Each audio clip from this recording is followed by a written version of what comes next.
सादर प्रणाम। मैं नीरजा चौधरी। आज के बायोलॉजी के इस सेशन में हम बात करेंगे अंडजनन की। हम जानेंगे अंडजनन, जिसे इंग्लिश में कहते हैं oogenesis। oogenesis क्या होता है? देखिए, oogenesis की बात करें, फीमेल रिप्रोडक्शन को हम पढ़ रहे हैं, तो अंडों के बनने की प्रक्रिया ही, यानी कि oogonia के बनने की प्रक्रिया या ओवम के बनने की प्रक्रिया या एग के बनने की प्रक्रिया, तो अंडों के निर्माण की प्रक्रिया ही क्या कही जाती है? अंडजनन कही जाती है। इसी को कहते हैं oogenesis। तो कब शुरू होता है? एक्चुअली जब फीमेल एम्ब्रियो होता है, उसी समय फीमेल एम्ब्रियो के टाइम पर ही इस तरीके की जो शुरुआत है अंडजनन की वो हो जाती है। जब कोई फीमेल एम्ब्रियो होता है, ये बात ध्यान में रखिएगा, तो उसी समय इसकी अंडजनन की oogenesis की शुरुआत हो जाती है। और जब फीमेल एम्ब्रियो लगभग 20 सप्ताह का होता है, यानी कि 25 वीक का होता है, तब भी उसमें क्या हो जाता, उसी समय क्या हो जाती है, उसमें oogonia सेल्स बननी शुरू हो जाती हैं। oogonia, ठीक है, oogonia सेल्स बननी शुरू हो जाती हैं, यानी कि वैसी कोशिकाएं शुरू बनने लगती हैं जो अंडजननी होती हैं। तो उन कोशिकाओं का बनना शुरू हो जाता है। फिर उसके बाद क्या होता है? समसूत्री विभाजन होता है, और समसूत्री विभाजन के बाद द्वारा ये अपनी संख्या में बढ़ोतरी कर लेती हैं, यानी कि अपनी संख्या को ये कोशिकाएं बढ़ा लेती हैं। फिर आता है अर्धसूत्री विभाजन, यानी कि मेयोसिस फेज 1 की बात करें तो मेयोसिस फेज 1 में जब ये एंटर करती हैं तो उस अवस्था के बाद इनका विकास रुक जाता है, और ये विकास तब तक रुका रहता है जब तक कि टीन एज शुरू नहीं होती, यानी कि जब तक कि यंग एज शुरू नहीं होती, जब तक कि यौवनावस्था शुरू नहीं होती, प्यूबर्टी स्टार्ट नहीं होती, तब तक ये जो विकास था ये रुका रहता है। अब जब प्यूबर्टी स्टेज में चले जाती है कोई फीमेल, तो उस समय ये oogenesis की प्रक्रिया फिर पूरी शुरू होती है। और ये प्रक्रिया, जैसा हमने पढ़ा था कि 3 चरणों में ये पूर्ण होती है।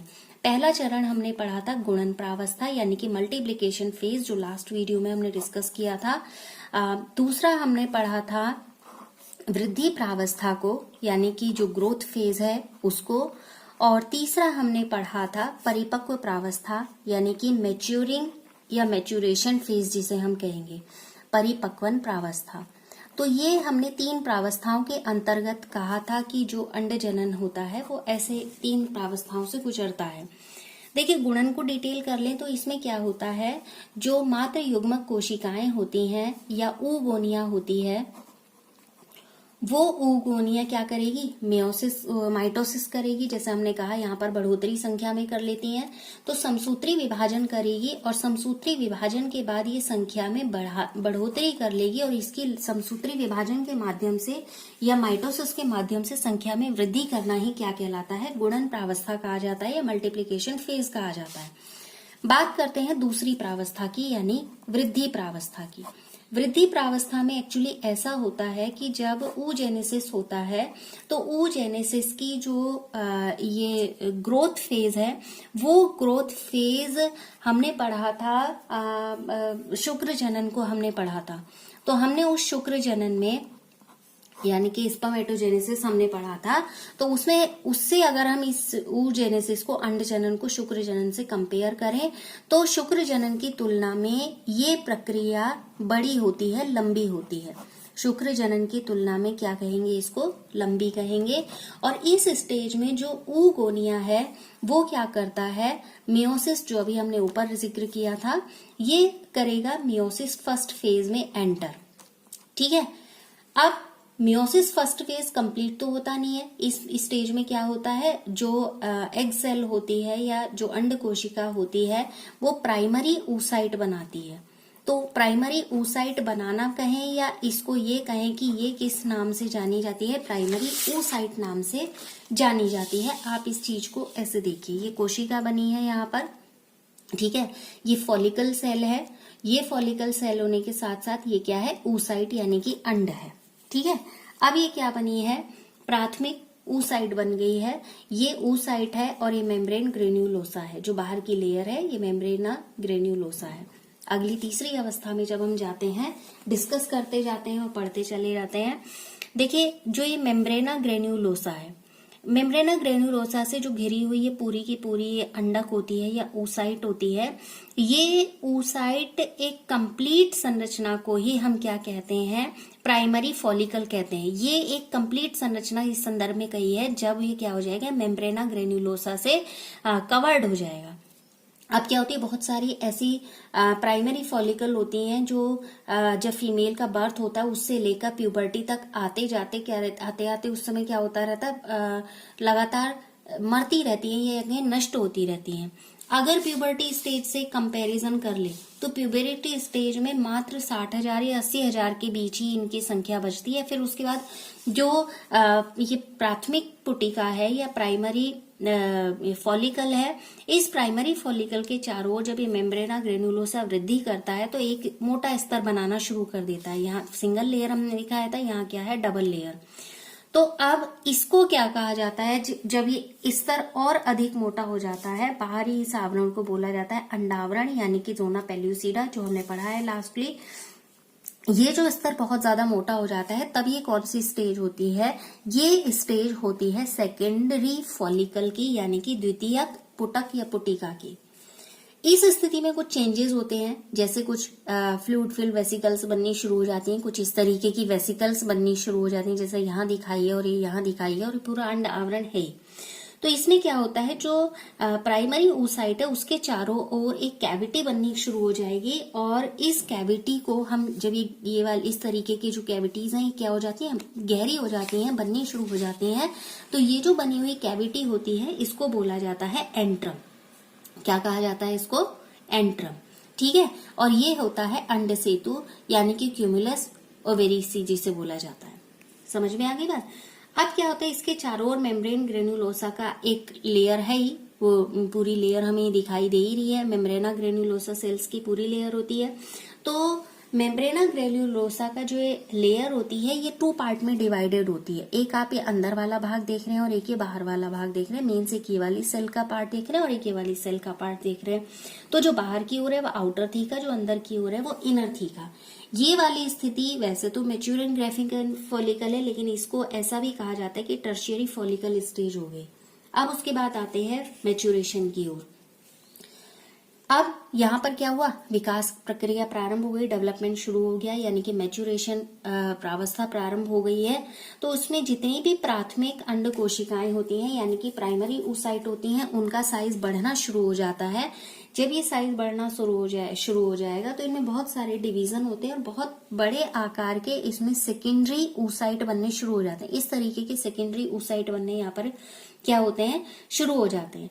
अब जो सेकेंडरी oocyte है और कुछ छोटे छोटे आकार के पोलर बॉडीज भी यहाँ पर बननी शुरू हो जाएंगे। ये दोनों आकार में क्या होंगे, इस तरीके के आप समझ लें। तो ये क्या इन दोनों साइजेस में भिन्न होंगे और ये प्रकृति में यानी कि नेचर हेप्लॉइड और डिप्लॉइड के बेस पर कहें तो ये कैसे होते हैं, हेप्लॉइड होते हैं। और इनमें गुणसूत्र, अब हेप्लॉइड है तो गुणसूत्रों की संख्या कितनी होगी, 23 होगी।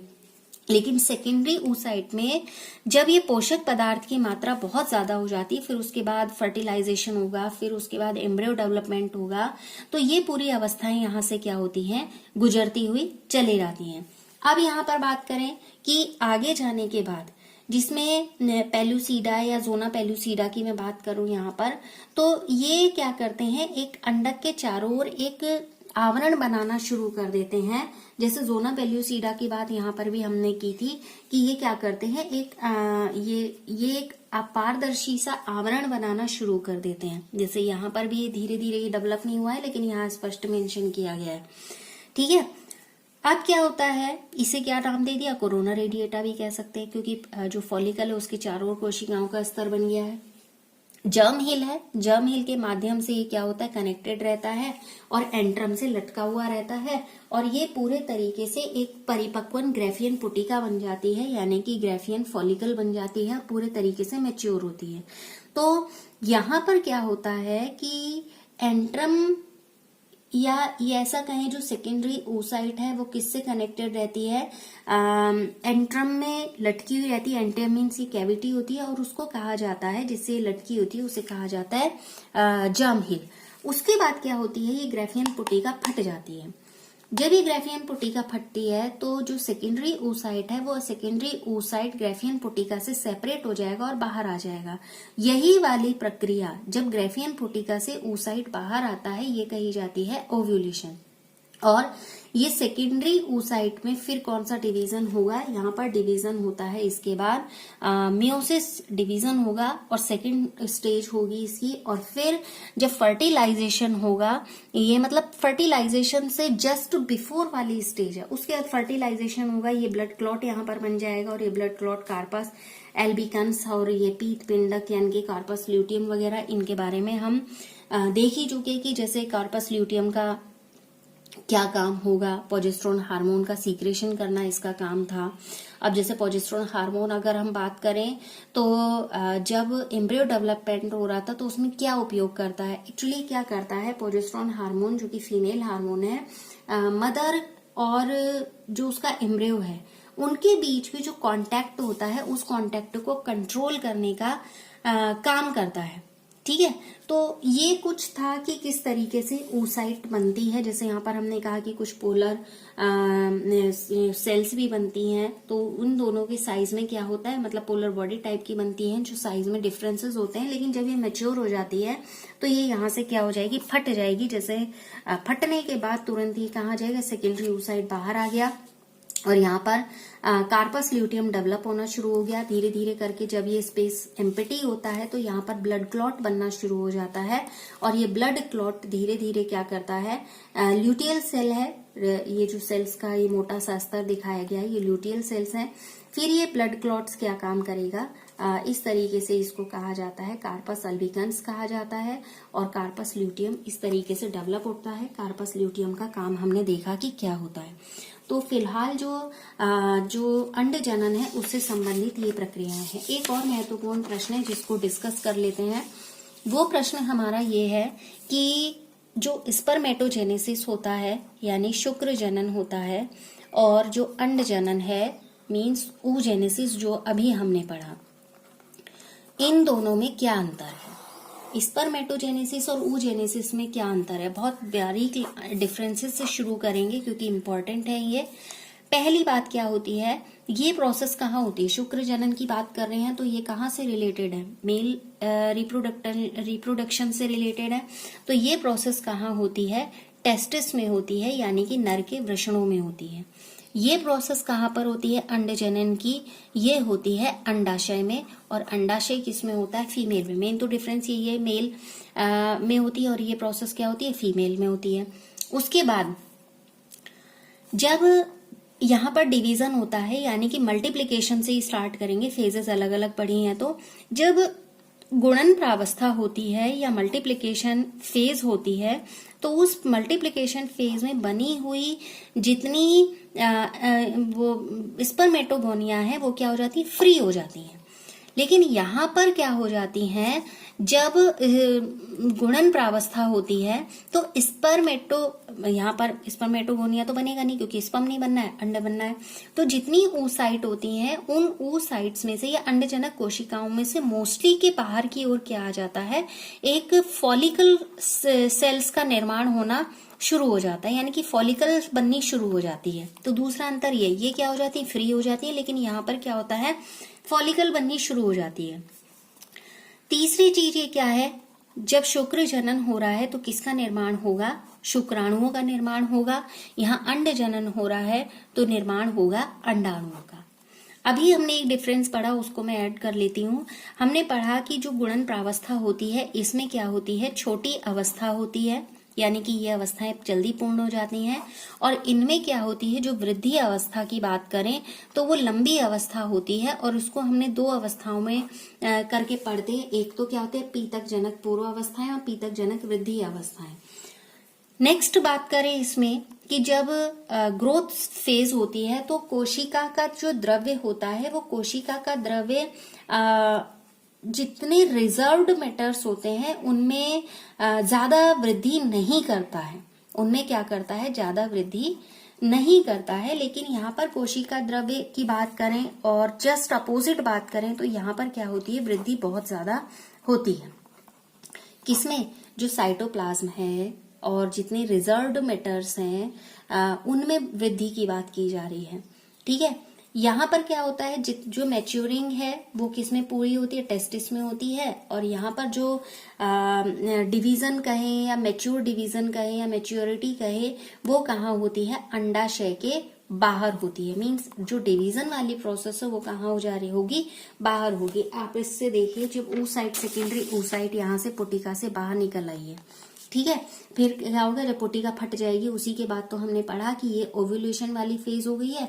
और इस ओव्यूलेशन वाली फेज की बात यहाँ पर हो रही है। अब क्या होता है, नेक्स्ट बात करें तो यहाँ पर जो डिवीजन होगा वो इक्वली होगा। Division means mature division nucleus में और साइटोप्लाज्म में, मतलब केंद्रक में और जो कोशिका द्रव्य है उसमें।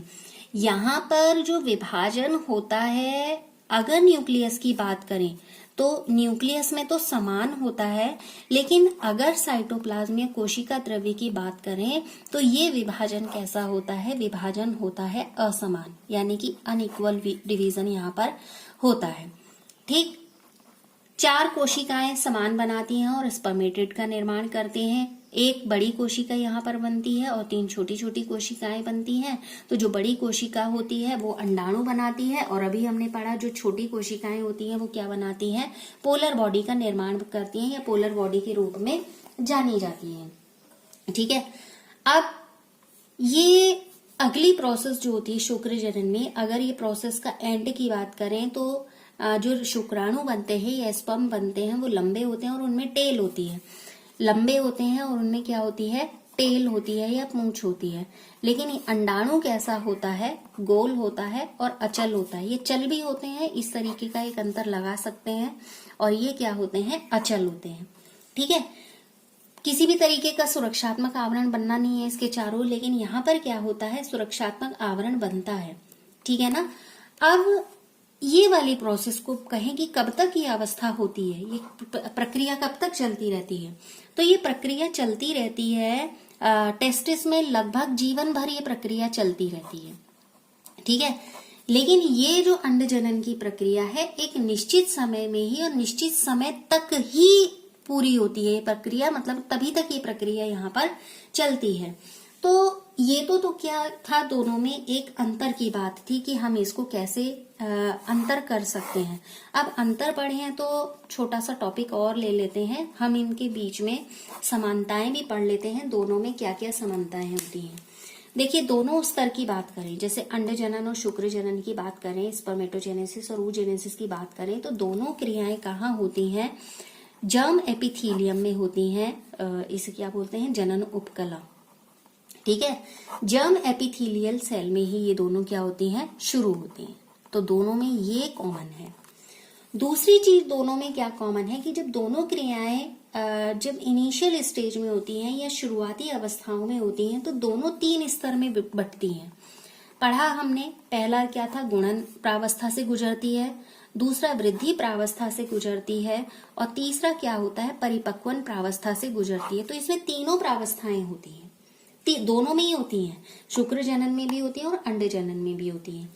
अब बात करें तीसरी समानता क्या है, जो मल्टीप्लिकेशन फेज हमने पढ़ा यानी कि गुणन प्रावस्था पढ़ा, उस गुणन प्रावस्था में दोनों में ही अंड जनन के दौरान और शुक्र जनन के दौरान क्या होता है, समसूत्री विभाजन होता है, यानी कि माइटोसिस डिवीजन होता है।